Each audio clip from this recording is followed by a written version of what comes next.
Hello students, welcome to Jharkhand Pathshala. तो आज हम लोग अंग्रेजी को इम्प्रूव करने के लिए एक स्टोरी पढ़ेंगे और वो है थ्री लिटिल पिग्स के बारे में।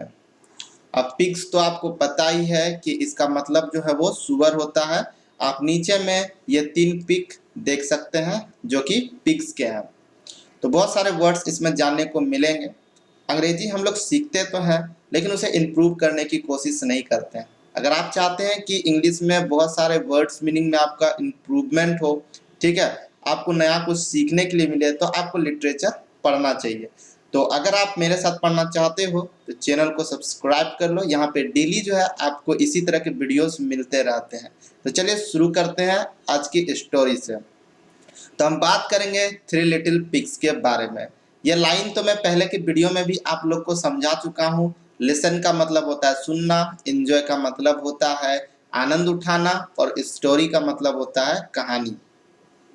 Once there was 3 little pigs, Sonu, Monu and Gonu.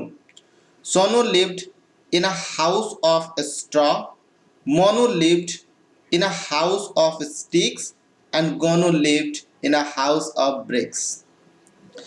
यहाँ पे है कि वंस का मतलब होता है एक बार, ठीक है, और थ्री का मतलब होता है थ्री यानी 3। तो एक बार की बात है, 3 लिटिल पिग्स थे, ठीक है, यानी 3 सुअर थे जिसका नाम था सोनू, मोनू और गोनू।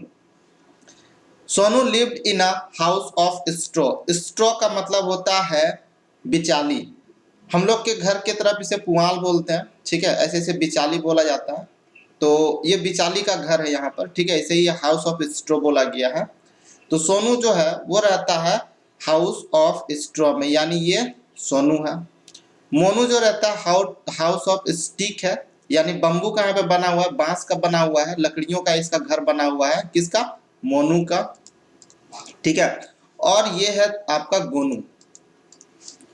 तो यहाँ पे क्या है, सोनू, मोनू एंड गोनू।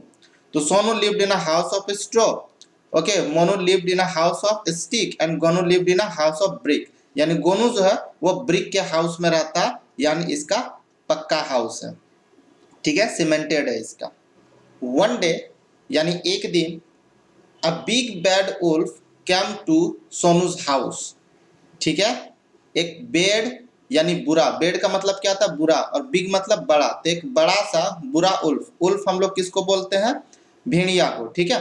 तो एक बड़ा सा बदमाश भेड़िया जो है वो आता है, ठीक है, क्या यानी आया, कहां पर, सोनू के हाउस में, सोनूज हाउस। ही सेड, उसने कहा, I will huff and puff, okay, huff and puff and I will blow your house down, ठीक है। तो यहां पर वो आकर के क्या कहता है, सोनू के हाउस में आकर के बोलता है I will huff and puff. हफ मतलब होता है आविश में आना और पफ मतलब होता है फूंक लगाना। फॉर एग्जाम्पल कि अगर आप गुस्सा से अगर फूंक लगा रहे तो आप कैसे लगाओगे, तो सबसे पहले आप जोर से निकास को अंदर की ओर खींचोगे, कुछ इस प्रकार से ऐसे करके, है ना, और फिर क्या करोगे, फूंकोगे। तो इसको बोलते हैं हप। जो मैंने निकास आवेश में आकर के जो श्वास को मैंने अंदर की ओर खींचा तो वो होता है हप करना, ठीक है। और पफ मतलब फिर जोर से फूंक लगाना। तो ये बोलता है कि मैं हप एंड पफ करूंगा, ठीक है, हप एंड पफ करूंगा और तुम्हारे घर को क्या करूंगा, उड़ा के गिरा दूंगा, ठीक है, उड़ा के गिरा दूंगा। So he huffed and puffed. तो उसने क्या किया, हप्ड एंड पफ्ड किया and he blue house down, और उसने हाउस को क्या किया, गिरा दिया, ठीक है। Sonu ran to Monu's house. अब सोनू अपना जान बचाने के लिए क्या किया, भागा, ठीक है, मोनू के हाउस में, यानी मोनू के घर की ओर भाग जाता है। The wolf come to Monu's house. लेकिन ये उल्फ कहाँ पीछा छोड़ने वाला था, ये उसके पीछे पीछे मोनू के हाउस तक पहुंच जाता है।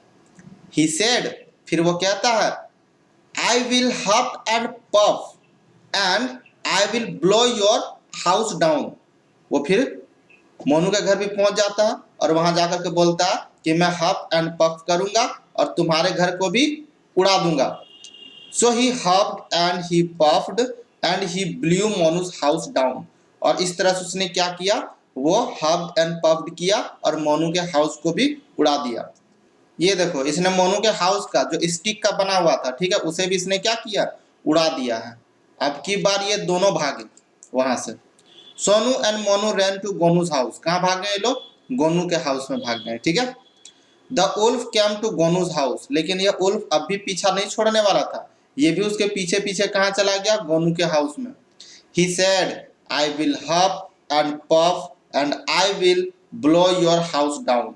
फिर वहां जाके वो हल्ला करता है कि मैं हप करूंगा और पफ करूंगा और तुम्हारे घर को भी उड़ा दूंगा। So he huffed and he puffed but he couldn't blow the brick house down. तो उसने हप्ड किया एंड पफ्ड किया, लेकिन वो ब्रिक के हाउस को नहीं उड़ा सका। इट वॉज वेरी स्ट्रॉन्ग, वो बहुत ही ज्यादा स्ट्रॉन्ग हाउस था। कौन सा, ब्रिक वाला, ठीक है। ब्रिक का जो हाउस था उसे वो डाउन नहीं कर पाया, कुड नॉट मतलब नहीं कर सका, ठीक है। He could not blow the brick house down, ठीक है, उसने ब्रिक के हाउस को डाउन नहीं कर सका। देख लो, ये बहुत ही मजबूत घर है, ठीक है, क्योंकि ये बहुत ही ज्यादा स्ट्रॉन्ग होता है। The wolf went away and Sonu Monu Gonu lived happily together in the red brick house. तो यहाँ पर क्या है, उल्फ जो है लास्ट में चला गया, जब उसके घर को नहीं गिरा पाया तो वहां से चला गया। और फिर तीनों सोनू मोनू एंड गोनू, ठीक है, lived happily together in the red bricks house. और उसके बाद उस रेड वाले ब्रिक हाउस में जो है तीनों खुशी खुशी, हैप्पीली यानी खुशी खुशी रहने लगे, ठीक है। और ब्रिक हाउस, ब्रिक मतलब क्या होता है, ईंटे होते हैं, ठीक है, ईंटा देख ले रहे हैं, घर जो बनता है वो छोटे छोटे ईंटा को जोड़ करके बनाया जाता है, तो वही ईंटा होता है ब्रिक्स का मतलब। तो इससे क्या मालूम चला कि जो ब्रिक का जो हाउस होता है, ठीक है, वो मजबूत होता है, ठीक है, बाकी हाउस की तुलना में। एक चीज और, हम लोग यहाँ पे हाउस में ध्यान देने नहीं आए, बहुत सारे वर्ड्स को सीखने आए हैं। तो इस स्टोरी में होप कि आपको बहुत सारे वर्ड्स के बारे में जानकारी मिल गया होगा। यहाँ पे भी कुछ न्यू वर्ड्स दिए हुए हैं। एंड का मतलब और होता है, बेड का मतलब बुरा, बिग मतलब बड़ा होता है, बट मतलब लेकिन, किंतु, परंतु, ठीक है। नॉट मतलब नहीं, वन मतलब यहाँ पे छपा हुआ है एक, और पिग आप देख रहे हैं यहाँ पे, ठीक है, सुअर होता है। और ये सब नहीं जानना आपको। The wolf was big and bad, जो उल्फ था यानी जो भेड़िया था वो बिग था और बेड था। बिग मतलब बड़ा था और बेड मतलब बुरा।